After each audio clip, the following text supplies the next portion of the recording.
మధు. అమరావతి మహిళలను కించపరిచిన కేసులో సాక్షి ఛానల్ కు చెందిన జర్నలిస్ట్ కొమ్మినేని శ్రీనివాసరావును పోలీసులు అదుపులోకి తీసుకున్నారు. ఇక హైదరాబాద్ లో కొమ్మినేనిని అరెస్ట్ చేసిన పోలీసులు విజయవాడకు తరలిస్తున్నారు. ఇక అమరావతి మహిళలను కించపరిచిన కేసులో కొమ్మినేని శ్రీనివాసరావు, జర్నలిస్ట్ కృష్ణంరాజుపై కేసులు నమోదైన విషయం కూడా అందరికీ తెలిసిందే. ఇక 4 రోజుల క్రితం సాక్షి ఛానల్లో జరిగిన ఒక డిబేట్ లో జర్నలిస్ట్ కృష్ణంరాజు అమరావతి దేవతల రాజధాని కాదు, వేశ్యల రాజధాని అంటూ చేసిన వ్యాఖ్యలు ఇప్పుడు రాష్ట్ర వ్యాప్తంగా తీవ్ర కలకలం రేపాయి.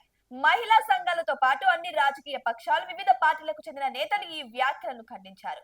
మహిళలను కించపరిచిన వారిని వెంటనే అరెస్ట్ చేయాలని కూడా డిమాండ్ చేశారు. ఈ నేపథ్యంలో మహిళా సంఘాలు రాష్ట్ర వ్యాప్తంగా పెద్ద ఎత్తున నిరసన వ్యక్తం చేయడంతో పాటు ర్యాలీలు కూడా నిర్వహించారు. పలు పోలీస్ స్టేషన్లలో ఫిర్యాదులు కూడా చేశారు. దీంతో పోలీసులు కేసు నమోదు చేశారు. ముఖ్యంగా రాజధాని అమరావతిలోని మహిళలు ఈ వ్యాఖ్యలు చేసిన రోజే పెద్ద ఎత్తున కూడా నిరసనలు చేపట్టారు. వెంటనే కొమ్మినేని శ్రీనివాస్, జర్నలిస్ట్ కృష్ణంరాజుని ఇరువురిని కూడా అరెస్ట్ చేయాలంటూ తూలూరు పోలీస్ స్టేషన్ లో ఫిర్యాదులు వచ్చాయి. ఇక జర్నలిస్ట్ కృష్ణంరాజు చేసిన వ్యాఖ్యలను సమర్థించే విధంగా కొమ్మినేని మాట్లాడారని రాజధాని మహిళలు ఫిర్యాదులో పేర్కొన్నారు. దీన్ని పరిశీలించిన పోలీసులు సాక్షి ఛానల్లో వచ్చిన డిబేట్ ను కూడా పరిశీలించారు. అనంతరం కేసును నమోదు చేశారు.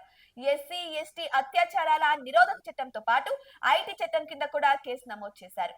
అన్ని కూడా నాన్ బెయిలబుల్ సెక్షన్ల కింద కేసులు నమోదు చేయడంతో వెంటనే అరెస్ట్ చేయాలని ప్రభుత్వం కూడా నిర్ణయించింది.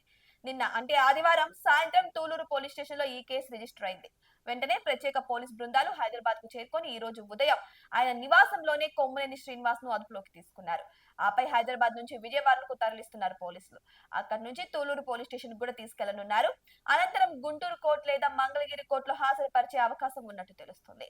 ఇక మరోవైపు జర్నలిస్ట్ కృష్ణంరాజు ఇంటికి విజయవాడలో తాళం వేసి ఉండడంతో ఆయన హైదరాబాద్ లోనే ఉన్నారని పోలీసులకు సమాచారం అందింది. దీంతో ఆయన కోసం విజయవాడ, తూలూరు నుంచి ప్రత్యేక పోలీస్ బృందాలు హైదరాబాద్ కూడా వెళ్లాయి. ఈ రోజు సాయంత్రంలోగా కృష్ణంరాజును అదుపులోకి తీసుకునేందుకు ప్రయత్నాలు చేస్తున్నారు పోలీసులు. పెద్ద ఎత్తున నిరసనలు వ్యక్తం అవుతున్నప్పటికీ నేటికి క్షమాపణ చెప్పని ఇరువురు జర్నలిస్టులపై మహిళా సంఘాలు ఆగ్రహం వ్యక్తం చేస్తున్నాయి. సాక్షి ఛానల్ యాజమాన్యంపై కూడా పోలీసులు కేసు నమోదు చేశారు. ఎఫ్ఐఆర్ లో A3 గా సాక్షి ఛానల్ యాజమాన్యం ఉంది. ఇక A1 గా కృష్ణంరాజు, A2 గా కొమ్మినేని పేర్లను పోలీసులు చేర్చారు. ఇక రాష్ట్ర వ్యాప్తంగా కూడా అనేక మంది మహిళా సంఘాలు, వివిధ రాజకీయ పక్షాలకు అనుబంధంగా ఉన్న మహిళా సంఘాలు, రాజకీయ పక్షాల నేతలు పెద్ద ఎత్తున ఈ వ్యాఖ్యలపై తీవ్ర నిరసనలు వ్యక్తం చేస్తున్నారు.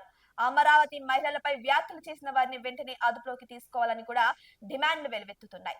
అయితే వేచి చూడాలి, సాయంత్రం లోపల కృష్ణంరాజును కూడా పోలీసులు అదుపులోకి తీసుకుంటారా, లేకపోతే మరి కొంచెం సమయం పట్టవచ్చా అనేది. ఇటువంటి మరిన్ని అప్డేట్స్ కోసం మా ఛానల్ ని సబ్స్క్రైబ్ చేసుకోండి.